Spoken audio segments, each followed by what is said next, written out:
It will be a very smooth sailing for all the three. ఇబ్బంది లేదండి. ఎందుకంటే main Pawan Kalyan గారిది తెలుగుదేశం మొన్నే వాళ్ళిద్దరూ మాట్లాడుకోవడంతో ఆల్మోస్ట్ ఒక కొలిక్కి వచ్చేసింది. కాబట్టి ఇప్పుడు భారతీయ జనతా పార్టీ ఒక పెద్దన్న పాత్ర పోషిస్తుంది, కానీ వారికి అతిగా సీట్లు కావాలనే ఆ ఉద్దేశం. అంటే యాజ్ ఎ నేషనల్ పార్టీ ప్రతి రాష్ట్రంలో కూడా వారికంటూ తగు సంఖ్యలో ప్రెజెన్స్ ఉండాలి, సీట్లు ఉండాలి అనే దృక్పథం. కానీ ఇక్కడ ఇమ్మీడియట్గా అప్పటికప్పుడు రాజ్యాధికారం అని ఇటువంటిది కాదు, రాజ్యపాలనలో భాగం. అయితే ఇక్కడ కేంద్రంలో భారతీయ రాజుగారు ఇక్కడ ఒక కీలకమైన పాయింట్ చెప్పాలి. అత్యధిక మెజారిటీతో గెలవబోతోంది. ఒక కీలకమైన పాయింట్ చెప్పాలి మీకు. చాలా మంది ఏమో బీజేపీ మీద వ్యతిరేకత ఉంది, దాంతో పొత్తు పెట్టుకుంటే ఆ నీడ వీళ్ళ మీద పడుతుంది, వీళ్ళకి నష్టం జరుగుద్ది అని ఇలా మాట్లాడుతున్నారు. కానీ మీ ప్రస్తుత పార్టీ కార్యకర్తలు కావచ్చు, మీ ప్రస్తుత పార్టీ నాయకులు కావచ్చు, లేకపోతే సోషల్ మీడియా వింగ్ కావచ్చు, లేకపోతే మీ ప్రస్తుత పార్టీ నీలి మీడియా కావచ్చు, మీ ప్రస్తుత పార్టీ ఇసిరే డబ్బుల కోసం పనిచేసే కూలి మీడియా కావచ్చు, కొత్త ఉడికిపోతా ఉన్నారు. నెగిటివ్ వార్తలు, లేకపోతే ఈ పొత్తు కుదరదు, లేకపోతే 25 సీట్లు అడిగింది బీజేపీ, ఏదేదో కుకింగ్ సెక్షన్ నడుస్తూ ఉంది. నిన్న చూశారు కదా చంద్రబాబు నాయుడు గారు అమిత్ షా గారి కాళ్ళు మార్ఫింగ్ ఫోటో తయారు చేసి చాలా భయంకరంగా, నీచంగా, హీనంగా అంత దిగజారిన స్థాయిలోకి వెళ్ళిపోయారు.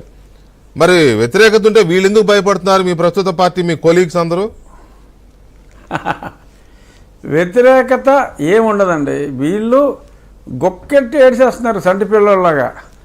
ఈ వైసీపీ కార్యకర్తలు సరే ఇంట్లో ఒకడు ఏడుస్తున్నాడు, రోడ్డు ఎక్కి పనికి మళ్ళీ అదలు ఏడుస్తున్నారు తప్ప ఏడుపు ఖాయంగా ఉంది. రేపొద్దున్న వాళ్ళ పరిస్థితి ఏమిటి?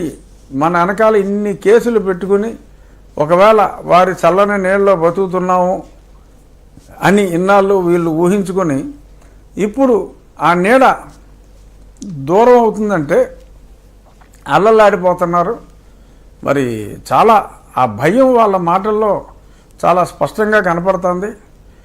ఏదైనా ఉంటే కొద్దిమందికి ఇటువంటి దుర్మార్గపు ప్రభుత్వాన్ని కేంద్ర ప్రభుత్వం మద్దతు ఇచ్చింది అనే ఒక అపోహలో కొద్దిమంది ఉన్నారు. కానీ కేంద్ర ప్రభుత్వం ఒక పెద్దన్న పాత్ర. మన ఫెడరల్ సిస్టంలో ఇక్కడ ఎంత పనికిమాలినోడు ఉన్నా ముఖ్యమంత్రి ఒకసారి ముఖ్యమంత్రిగా ఎన్నికైన తర్వాత వారు నెరవేర్చవలసిన బాధ్యతలు ఫెడరల్ ధర్మం ప్రకారం ఉంటాయి. కాబట్టి ఆ ధర్మంలో భాగంగానే ఒక రాష్ట్రానికి చేయవలసిన సహాయం సరే ఒకసారి ఎన్నుకున్నారు, 5 ఏళ్ళు అతనే ఉంటాడు, ఎంత పనికిరాని వాడైనప్పటికీ అనే ఒక దృక్పథంతో చేసిన సహాయం తప్ప ఒక కేంద్రం ఒక రాష్ట్రానికి సహాయం చేసింది వ్యక్తిగా అది జగన్మోహన్ రెడ్డికి చేసింది కాదు అన్న ఆ నిజం ప్రజలకి త్వరలో డెఫినెట్గా తెలుస్తుంది.